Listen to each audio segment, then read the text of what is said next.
नमस्कार. नवरात्रीच्या तुम्हाला खूप खूप शुभेच्छा. स्त्री शक्तीचा जागर हा पुढचे 9 दिवस माझ्या मतदारसंघात आणि मुंबईत तुम्हाला मला दाखवायचा आहे. आज मी तुम्हाला भेटवणार आहे माझी सारथी म्हणजे चांदिवलीच्या गल्ली गल्लीत मला वाट दाखवणारी माझी सारथी शोभाताई चौधरी. नमस्कार शोभाताई. नमस्कार. कुठच्या गावचे तुम्ही शोभाताई? मी अहमदनगर अकोले. अरे वा. आणि घरात कोण कोण असतं शोभाताई? मी आणि माझी मुलगी असते. आणि मुलगी काय करते? मुलगी सीए करते. अरे वा. काय मग शोभाताई कसं ठरवलं एवढं मस्त रिक्षा चालक होणं? आणि तुमची ड्रायव्हिंग पण फार जबरदस्त आहे. Thank you very much. सांगा कसं ठरवलं तुम्ही?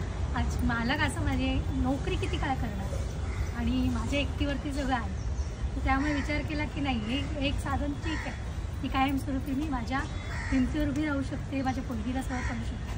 म्हणून मी विचार केला की नाही हे ठीक आहे. म्हणून मी नोकरीचा विचार नाही केला. नोकरी होती ती किती काळ करणार, आज आहे उद्या नाही आहे, ती कायमस्वरूपी आहे. म्हणून ते निर्णय घेतला की ठीक आहे. वा.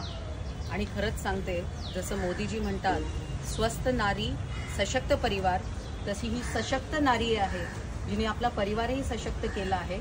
आणि माझी सारथी आणि माझी चालक माझी प्रिय शोभाताई चौधरी या स्त्री शक्तीला नमस्कार माझा.